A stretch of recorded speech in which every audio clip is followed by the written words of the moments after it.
Cahnmann's Current Events Roundtable. Today we have a very, very special guest, and I'm so very, very proud to have him on my show because I have to tell you, my mother was in love with your father. And now I have the son, and that is Senator Adali Stevenson. I want you to welcome to Cahnmann's Current Event Roundtable. Thank you, Suzanne. And I'd like to read we're here today because Senator Stevenson wrote a book called The Black Book. And we're going to talk a little bit about what the Black Book is and why he wrote it and why it's still very relevant today. And it was written when in 19... Well, I finally closed the Black Book in 2008, but it begins in the middle of the 19th century with my great-grandfather. Right. And I want to read the opening of this book, which is, "Politics is the most hazardous of all professions. There is not another in which a man can hope to do so much good to his fellow creatures.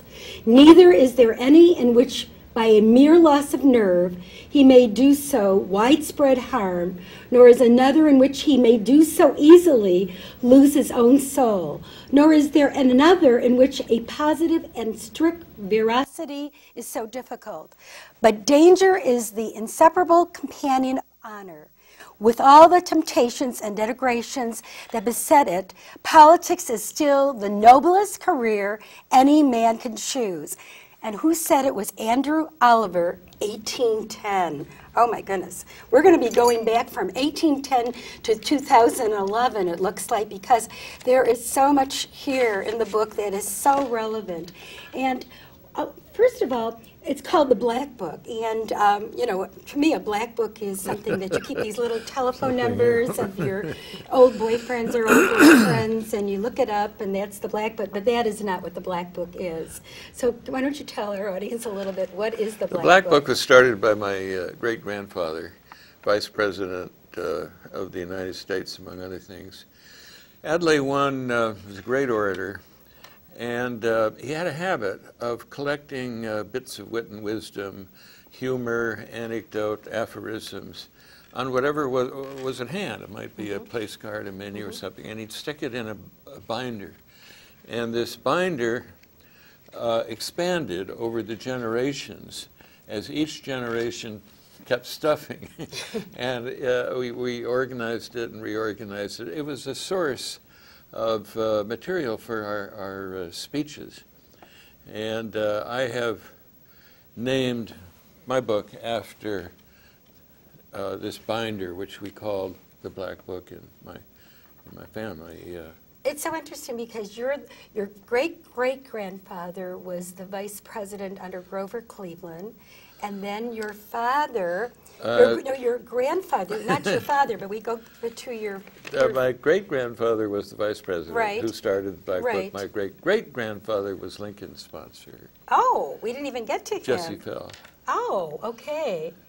And so, and then there was Louis Stevenson, he was the Illinois Secretary of State. He's the weak link. The weak link? He is my grandfather, my father's father, and he was Illinois Secretary of State, but had a limited political career. Okay, and then of course there's the famous Adlai, and it's Adlai because I was reading part of your book, and it said it comes from a biblical. It was from the Bible. Who was it? Which grandmother? Adlai. We learned we answer to most anything, yeah, and we've heard most everything. So the correct pronunciation is Adlai? It's yes, we think. It came from the Old Testament. It came from the Old Testament. Named for a shepherd of King David's, I think. Interesting. So your grandmother was reading the Bible, and she just I think it was a practice at the time. Yeah.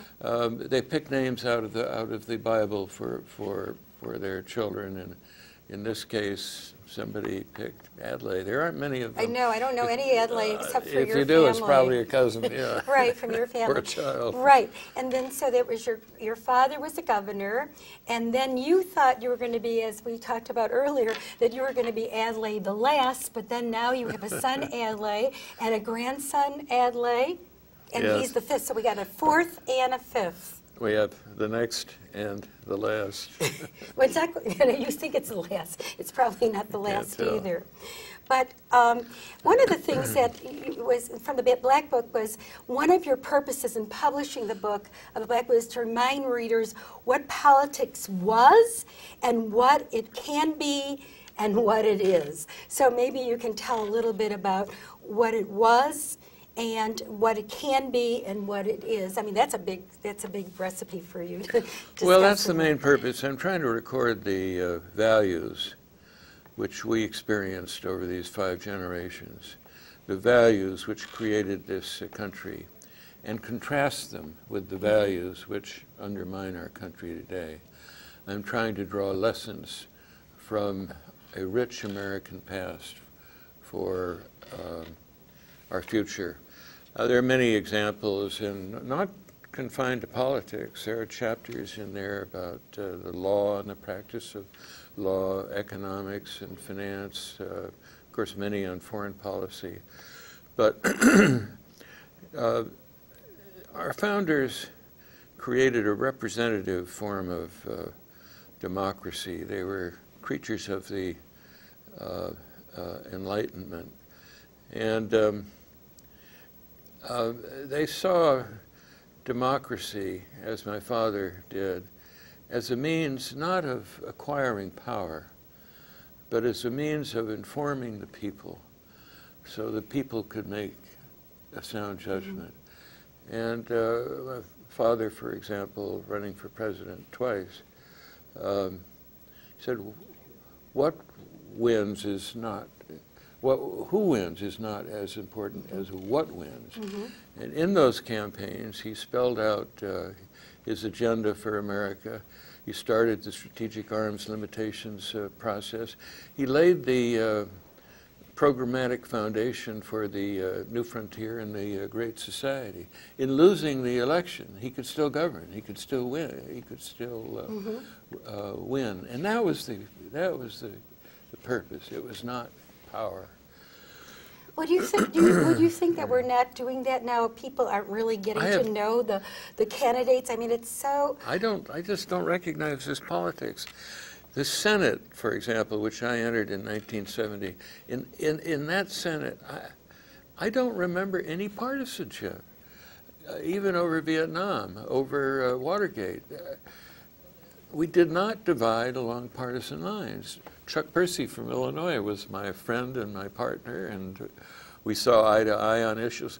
Look at Richard Nixon. He's not exactly a favorite, but he was rational. By today's standards, he'd be considered a radical liberal, proposing environmental protection, legislation, consumer protection, even wage and price control. Reason still reigned. But towards the end of the 70s, which I think is a transitional decade, it began to change. And that's partly, and ironically, because of reforms. The people work together. I mean, the Democrats and the Republicans work together.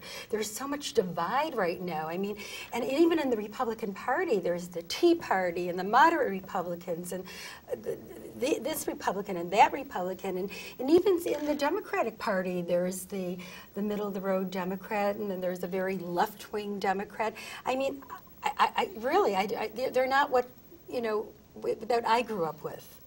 They're not the type of people that I knew. I remember campaigns. I remember when there was a presidential campaign, and the people, and they were the signs, and everybody stuck together. And there was joy and humor, and in our politics, people piled into our politics. Take the Lincoln-Douglas debates.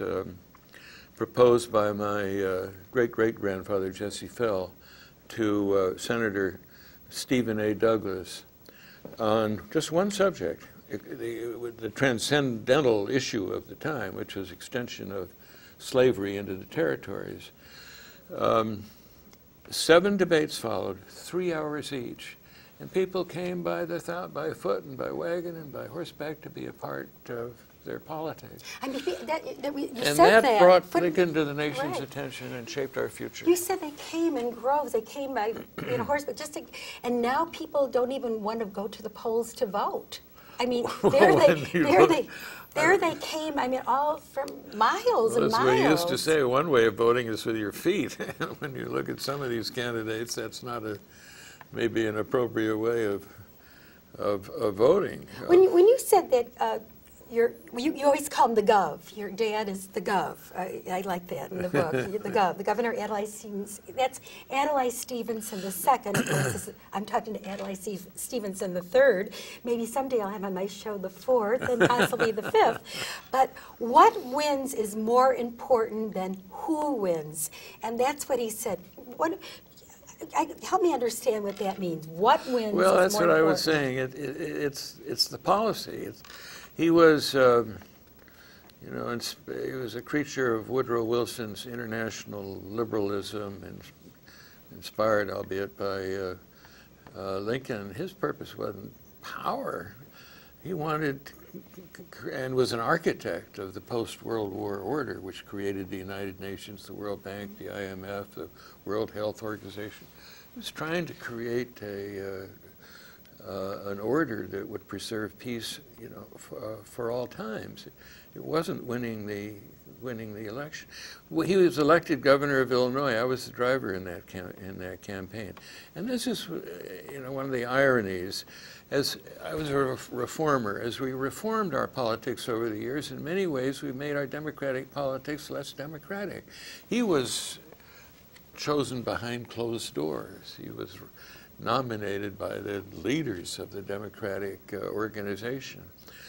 And he was a New Deal bureaucrat, a senior official of the Roosevelt and Truman administrations, an architect of the United Nations, for governor. And for the United States Senate, behind closed doors, these leaders of the machine nominated an eminent professor of economics from the University of Chicago. My father, as I say, that campaign, day in and day out, Factory Gate to County Square to the ward meeting in the evening, cost $157,000.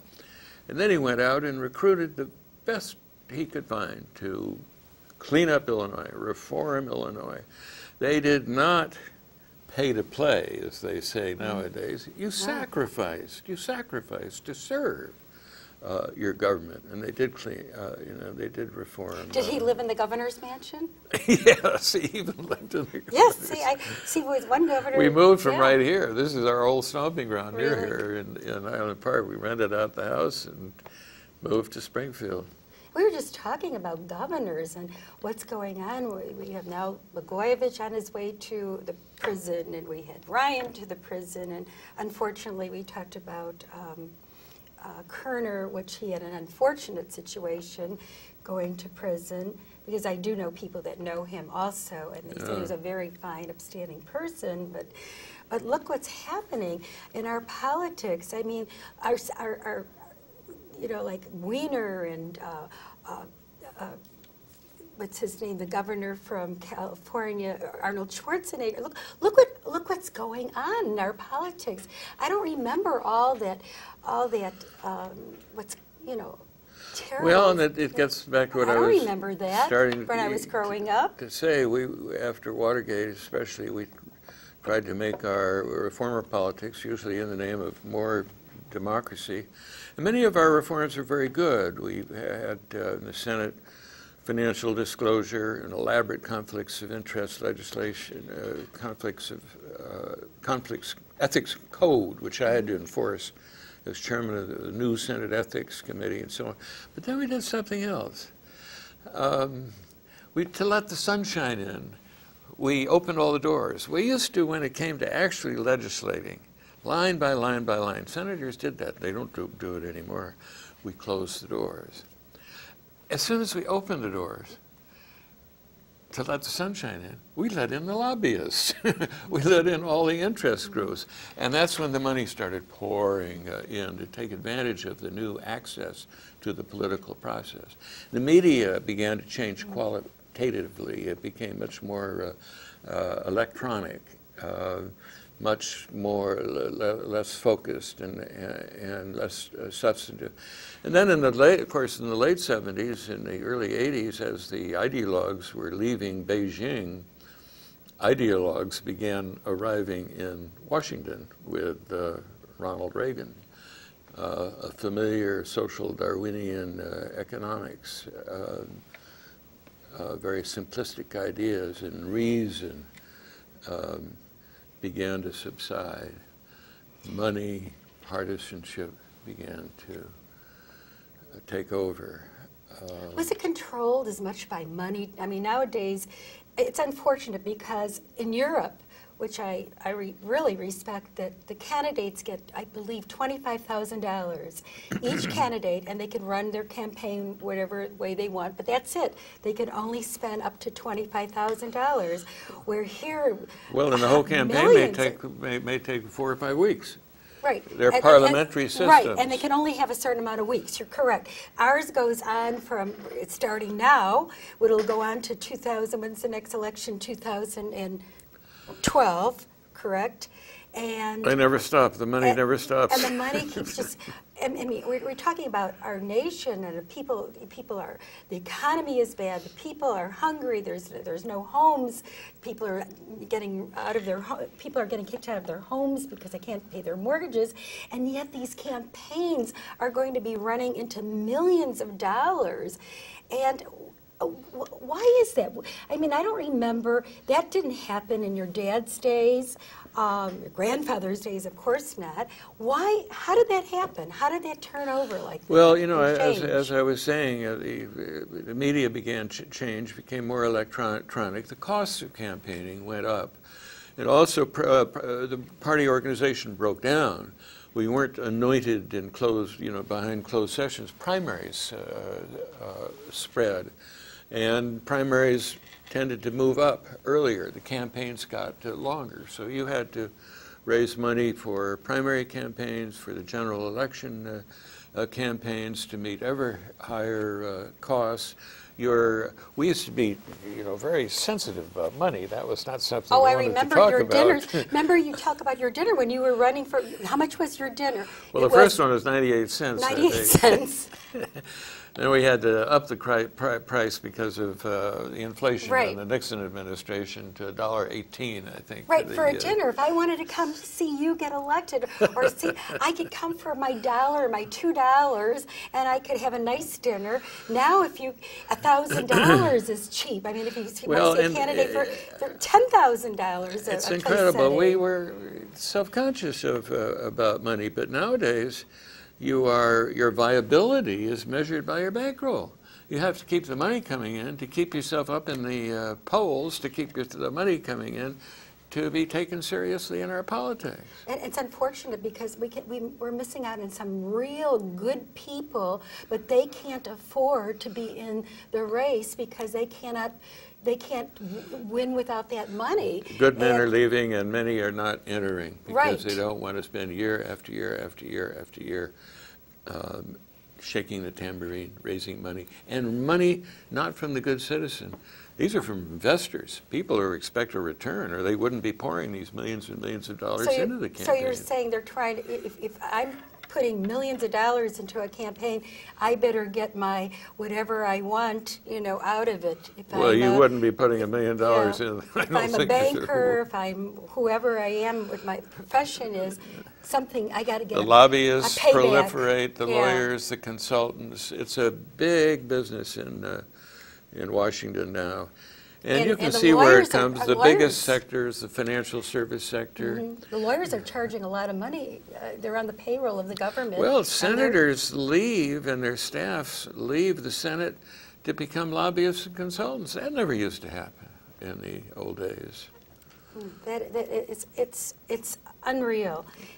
Today's politics also seems to focus on the game, supporting whom, the polls, the money, the personalities, over truth, images, and policy. Ideology, even religious fundamentalism, substitutes for reason. According to your book, that's what I'm saying. Reason still reigned in the Senate that I entered, but now it's polls and posters. I think President Clinton was the first Democratic president of the new era. Our history, the history recorded here, we experienced great bursts of idealism and political energy. The first Gilded Age, for example, was followed by populists and muckrakers, and by Woodrow Wilson and Teddy Roosevelt. The Great Depression and Hoover and Harding were followed by the New Deal. But and I remember when I was in Korea, one long cold winter, reading Arnold Toynbee about the life cycle of nations and empires, and he boils it down to challenge and response. In the Black Book, we responded, but are we responding today? I think President Clinton was the first president of the new era, the era of the deal, of tactics, and of money. Where's the New Deal today? I don't see it. You know, you talked in your book, it was really interesting. In 1952, it was General Eisenhower who ran with a promise of change. I remember your father was in that race too, and then General Eisenhower, because of the war, he came back as a war hero, and with a promise of change after many years of Democratic rule against an alleged mess in Washington. And your dad, Adali Stevenson II, lost the election to the returning war hero, but it was Adlai Stevenson who delivered the change. Can you tell us about that? Because that's what I meant by he laid, as Arthur Schlesinger Jr. says, he laid the foundation for the new frontier of John F. Kennedy and the Great Society. He clearly began the strategic arms limitations process. So, yeah, even in, and there weren't many real issues dividing him and Eisenhower. Hedley Donovan, who was a long time ago the editor of Life magazine, he quoted Eisenhower saying once that if he'd known he was coming back to run against Stevenson, he wouldn't have run. That's interesting. And one of his children has been quoted really recently as saying the same thing. Well, probably if it wasn't for Eisenhower return, your dad would have won, because he was really the favorite, and then the war, and then Eisenhower came back. You see, the Democrats have been in power. This is 52, and they've been in power ever since 33. So, and there were problems. The Republicans called it a mess in Washington, but and my father didn't want to run. He was drafted. He didn't spend a penny to get that nomination. Really? He started at the convention with no staff, no program, no money, no nothing. He was drafted, and that was because he knew, maybe it was time for a change. We'd been in power for a long time. Well, they called him the egghead because he was too intelligent, eloquent, and idealistic to win and govern. That's what they said. He was labeled an elitist, and you mentioned that you also felt that Barack Obama, there was a lot of similarities between the two of them because they're both, yeah. I think to suggest that you're too intelligent, this is what they're saying, and too eloquent and articulate to win is insulting to the American people. They are disappointed. He respected the intelligence of the American people, and if we weren't so bent today on money and raising the money by whatever means is required, taking unpopular positions but sound positions, we'd show the public more respect, and it might pay off, even if we didn't raise a whole lot of money by trusting the people with the truth. Trust the people with the truth, he said, all the truth. If we did that, who knows? Maybe so-called experts would be surprised. Maybe the people would rise up to support somebody who told the truth, even when it was unpopular. Yeah, people need to know the truth, and you can't, because once you hide something, it always comes back anyway to haunt, because they're going to find out. Secrets are always come out, no matter what. And you, I remember you were in the Senate. You were also trying to become governor, and you know, we talked a little bit earlier about what happened with Gore on the Chads, the hanging Chads. Yeah. That's how you kind of almost, you lost the election basically. You were way ahead, and they wouldn't open the well, that was the election of, I left the Senate voluntarily and ran for governor in '82. I'd always wanted to be governor. Why did you leave the Well, I Senate? could see these changes taking place, and I'd always wanted to be governor. I had tried to run for governor back in '68 and was dumped from the ticket because I wouldn't swear to support the war in Vietnam. But you did mention one of the things that before you get to that, you said that you were burnt out and unenthusiastic about the prospects of serving either under Ronald Reagan or Jimmy Carter because you felt that there was the whole thing was changing. They felt that they had a limited vision and purpose. Yeah. Well, Ronald Reagan was the ideologue. He was, you know, considered a fringe candidate in the as late as 1976, way off the edges. George H.W. Bush called it voodoo economics until he became a believer in a candidate with, you know, Reagan for vice president. But I was tired. I wanted to take some time off. I hadn't had a vacation in 15 years, except for 5 days, and think seriously about running for governor. But I could also see these changes taking place in our politics. So I took some time off and decided to run for governor in '82 and won. But that was the year of the hanging Chads. And so you kind of ran and won like Gore? Well, we were tied, virtually tied. I was within 1/7 of 1%. Okay. We fielded lawyers all over the state, all the precincts, found massive evidence of irregularities, including what you're getting at. The hanging Chads, the sample ballot, the what do you call it, the punch ballot, which is being used in Illinois for the first time. In DuPage County, we saw the ballots being brought into a remake center, and they were just routinely punching them out. And when DuPage County had enough votes to put over my opponent by 5,000 votes, they reported late at night. So we tried to get a recount. And you couldn't get a recount because it wasn't, you said, legal in those days. And when Gore came and... No, it was legal, but one Democrat went over to vote with the Republican justices and deny us, by that one vote, a recount just 3 days before the anyway, it looks inauguration. I can't believe that we are coming to an end, and I didn't even get half the information that I wanted to. And this is a wonderful book, The Black Book. It really tells politics the way it was, and the way it should be. And I want to thank you, Adelaide, for coming today. And it was a pleasure. My mother's heart will be, because maybe not you, but your father was her heartthrob. And I'm really very, very happy that you came and joined us. And hopefully you will come back on our show at another time, and we could finish up the Black Book, because I think our viewers really need, and I hope they can purchase it anytime on...